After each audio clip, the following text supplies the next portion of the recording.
Je m'appelle Maher, je suis un des cofondateurs de chez Elastic Lab. On est une agence créa, on travaille principalement avec des clients institutionnels et des organisations à but non lucratif, donc principalement sur des portées européennes. Donc tous nos clients, ou la plupart, se situent à Bruxelles. Alors en fait avec eux, c'est assez spécial. Eux viennent à nous avec une problématique. Et nous on doit la résoudre, donc c'est jamais un besoin qui est défini de leur part. C'est jamais bonjour, on a besoin d'une campagne online pour faire X.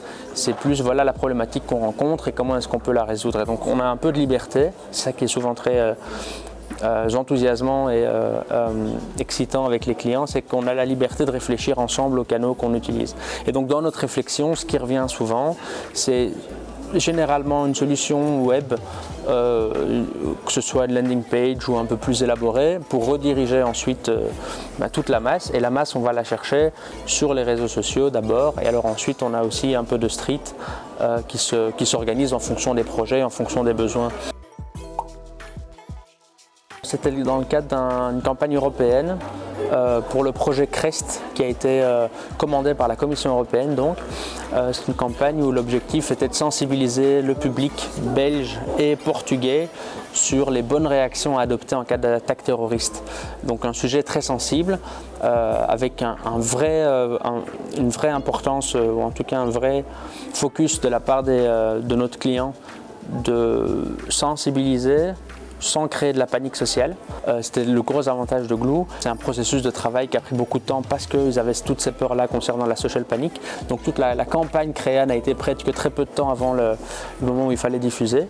Donc on avait besoin d'un partenaire qui puisse être très réactif et agir vite, parce qu'on n'avait pas des semaines de pré-booking à l'avance. Et ça c'était un. Et alors le deuxième élément, c'était comme c'était une campagne attentat terroriste, pour la prévention des attentats terroristes, on a choisi des lieux où il était potentiellement probable d'avoir un attentat, et en l'occurrence des stations de métro. Et donc avec Gloo, ce qui était bien, c'est qu'on a pu afficher dans les stations de métro. On a fait une campagne in context pour le sujet qu'on traitait, donc c'était assez utile. On a décidé de mettre en avant des éléments du quotidien qui étaient soit source d'une potentielle menace en cas d'attentat, typiquement un sac abandonné dans un lieu public qui peut potentiellement avoir un colis piégé à l'intérieur, ce genre de choses, ou l'inverse, des objets dont on doit se servir en cas d'attentat parce qu'ils peuvent nous protéger. Un exemple, les grands pots de fleurs qu'on peut parfois trouver dans la rue, qui sont d'abord décoratifs, en réalité ils sont une superbe protection balistique. Et ça, le public ne le sait pas. Et donc la campagne portait sur ce genre de message. Et donc pouvoir afficher une créa qui met en scène un pot de fleurs géant en expliquant que c'est une protection balistique à quelques mètres du pot de fleurs géant en question, le concept prend forme à ce moment-là. Pareil, photographier un sac abandonné dans le métro, dans la rame de métro, et l'afficher à la station de métro alors que les gens soit sortent ou rentrent dans la dite rame de métro, c'était ça qui était intéressant. Et ça peut être fait avec Gloo. Avec la plateforme Gloo, la manière dont elle était organisée, c'était assez simple. Et puis alors surtout la réactivité sur la plateforme. Dès lors qu'on posait une question, la réponse arrivait sous peu.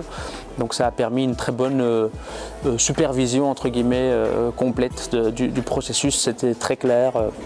Il n'y a pas eu de problème. Et s'il y en avait eu un, je sais que si j'avais envoyé un SMS sur la plateforme dans le chat, j'aurais eu la réponse à ma question. Donc c'était assez agréable.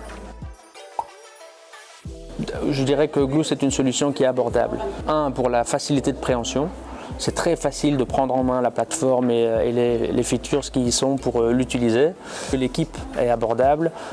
J'avais plusieurs questions avant de me lancer sur la plateforme, et à plusieurs reprises on m'a proposé un call ou de répondre à mes questions par email. Donc l'équipe a été abordable en plus de la plateforme, le produit en tant que tel.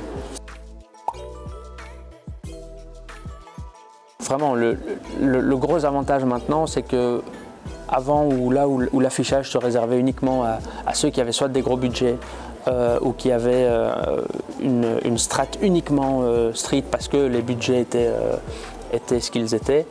Aujourd'hui, non. Aujourd'hui, sur tout le budget qui est dédié au web, même si on veut consacrer 10% sur du street, c'est possible. Alors qu'avant, pour faire ça, il fallait un budget de 100 000. Maintenant, avec un budget de 5 000, si on veut déjà mettre 500 sur du street, c'est faisable, ça existe. Pour nous, c'est important de pouvoir intégrer du street. Alors, c'est peut-être une vision biaisée de la part de nos clients. Néanmoins, c'est une des attentes qu'ils formulent, c'est de pouvoir crédibiliser encore plus leur approche avec du street.